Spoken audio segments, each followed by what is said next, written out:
नमस्कार, मैं निकिता और आप सभी का स्पेशल रिपोर्ट में बहुत बहुत स्वागत करती हूं। आज हम बात करेंगे कैसे राहुल और प्रियंका ने बीजेपी के पसीने छुड़ा रखे हैं, कैसे राहुल और प्रियंका की वार से पीएम मोदी और आरएसएस की नींद उड़ रखी है, कैसे पीएम मोदी को भाई बहन की इस जोड़ी ने मात दे रही है। हमारी इस स्पेशल रिपोर्ट में पहले देखिए राहुल गांधी की रैली में उमड़े जनसैलाब की वीडियो को।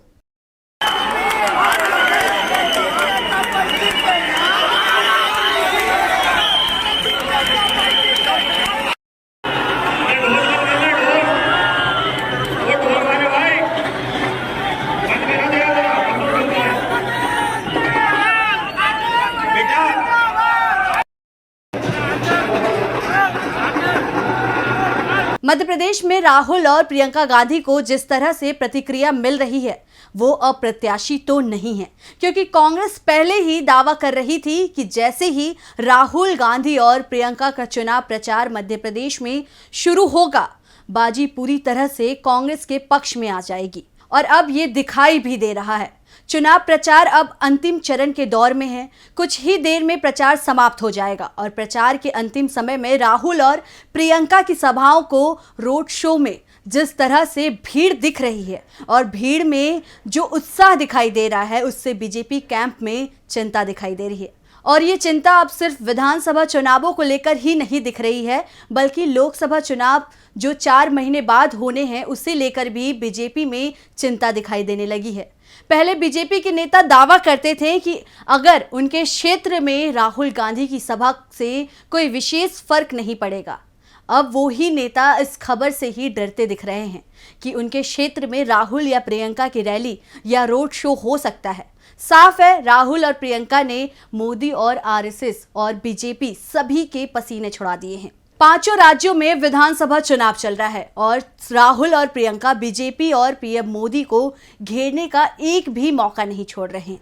बीजेपी को हर राज्यों में दोनों भाई बहन लगातार करारा जवाब दे रहे हैं।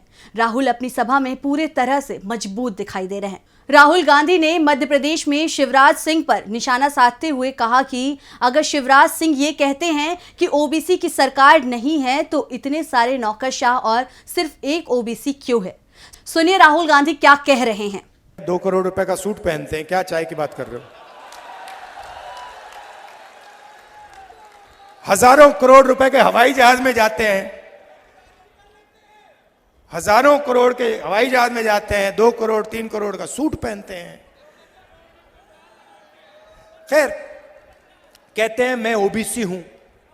हर भाषण में बोल बोलकर प्रधानमंत्री। ये बात सिर्फ यही नहीं रुकती।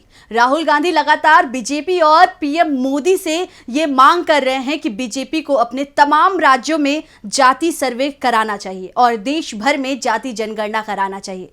आपको बता दें कि राहुल गांधी बिहार का हवाला देते हुए बीजेपी को जाति आधारित सर्वे को लेकर तगड़ा टक्कर दे रहे हैं। जैसे आपको पता है कि बिहार में नौकरियों में 75% आरक्षण शेड्यूल कास्ट और ओबीसी और अति पिछड़ा वर्ग को आरक्षण मिलने वाला है। ये राजनीति में बहुत बड़ा मुद्दा है। सुनिए राहुल गांधी ने क्या बोला है जाति आरक्षण को लेकर के। आपने सुना होगा पहले अपने भाषणों में, हर भाषण में नरेंद्र मोदी जी कहते थे कि मैं ओबीसी हूं। सुना आपने? सुना ना? जहां भी जाते थे कहते थे मैं ओबीसी हूं, ओबीसी हूं, ओबीसी हूं। अब जब से मैंने जाति जनगणना की बात शुरू की है, तब से नरेंद्र मोदी जी कह रहे हैं हिंदुस्तान में कोई जात नहीं है, सिर्फ गरीब है।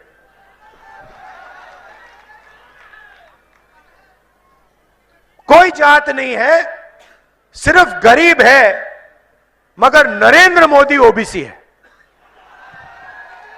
मतलब एक ही ओबीसी बचा हिंदुस्तान में, उसका नाम है नरेंद्र मोदी।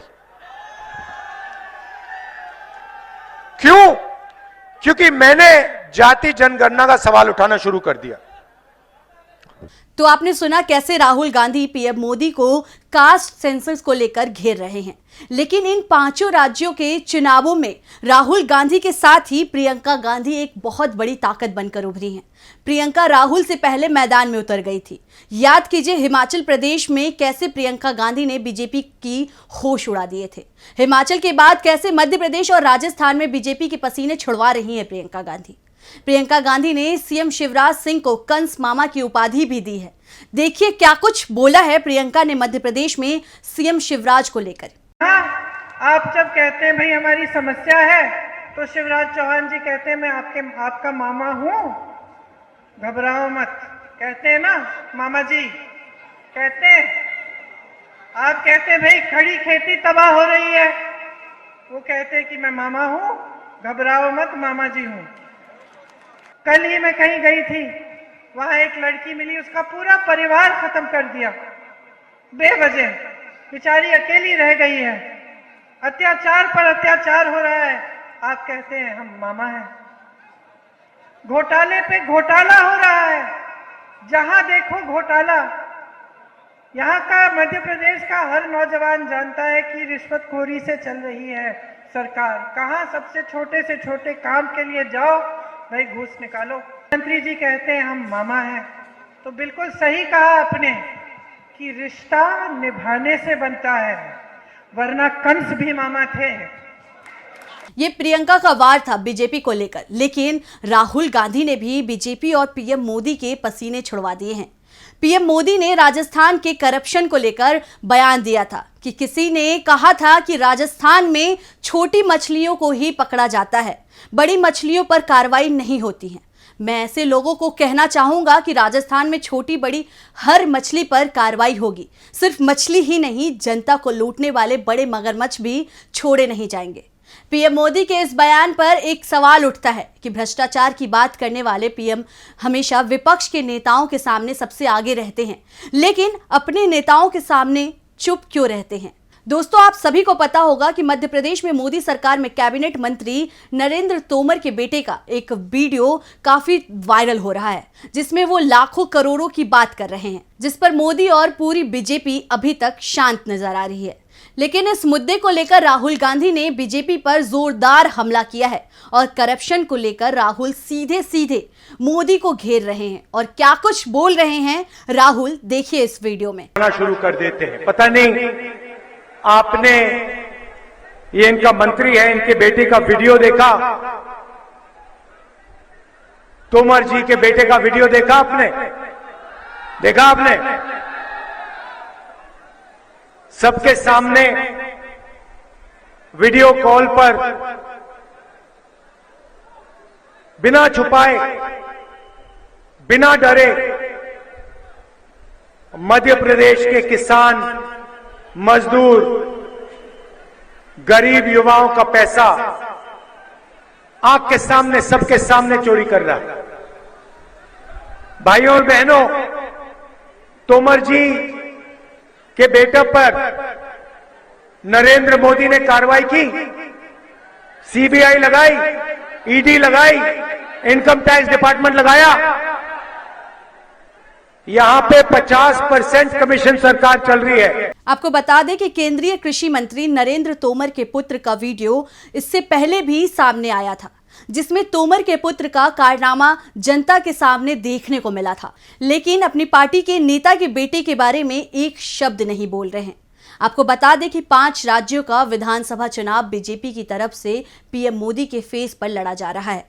तो वहीं पीएम मोदी ने भी इन चुनावों में नया मंत्र रखा है कि आप मुझे 2024 में एक और मौका देते तो मैं भारत को तीसरी बड़ी अर्थव्यवस्था बना दूंगा।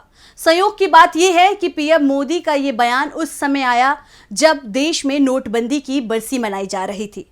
अब इस मुद्दे पर प्रियंका गांधी ने पीएम मोदी को पलटवार करते हुए पूछा है कि किसान के कर्ज माफी के समय में पीएम मोदी खामोश हो जाते हैं।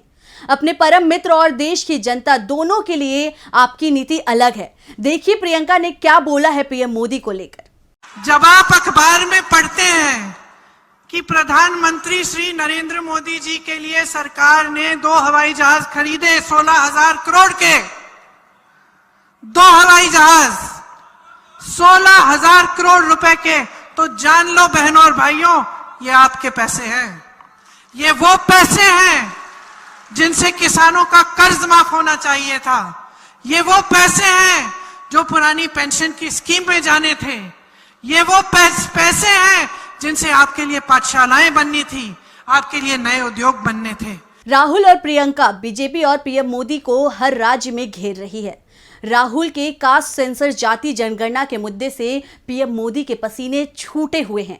इसलिए अमित शाह ने छत्तीसगढ़ में जातीय जनगणना को लेकर रुख बदल लिया। जिस हिसाब से कांग्रेस बीजेपी पर यह आरोप लगा रही है कि ईडी सिर्फ गैर बीजेपी शासित राज्यों में एक्शन में दिखाई दे रहा है, उससे बीजेपी की हार दिखाई दे रही है। प्रियंका गांधी सबसे पहले मध्य प्रदेश में चुनावी हुंकार भरी थी, जहां पर उन्होंने बीजेपी को 50% कमीशन की सरकार का पोल खोला था। कांग्रेस एमपी, छत्तीसगढ़ और राजस्थान तीनों राज्यों में से अगर 2 राज्य में भी जीत हासिल करती है तो इंडिया गठबंधन और कांग्रेस मजबूती के साथ पीएम मोदी को मात देने के लिए मैदान में दिखाई देंगे। जिस हिसाब से पीएम मोदी विपक्षी गठबंधन की बंधन में फंसते जा रहे हैं, उससे यही लगता है कि पीएम मोदी के लिए 2024 की राह आसान नहीं होने वाली है। दोनों भाई बहन मिलकर पीएम मोदी की नींद उड़ा रखी है, क्योंकि कर्नाटक जीत के बाद कांग्रेस लगातार जमीनी स्तर पर मजबूत होती जा रही है, जिससे पीएम मोदी के पसीने छूट रहे हैं। फिलहाल इस स्पेशल रिपोर्ट में इतना ही है। आपको ये स्पेशल रिपोर्ट कैसा लगा हमें कमेंट करके ज़रूर बताएं। और अगर अभी तक आपने डीवी लाइव को सब्सक्राइब नहीं किया है तो सब्सक्राइब करना ना भूलें। शुक्रिया।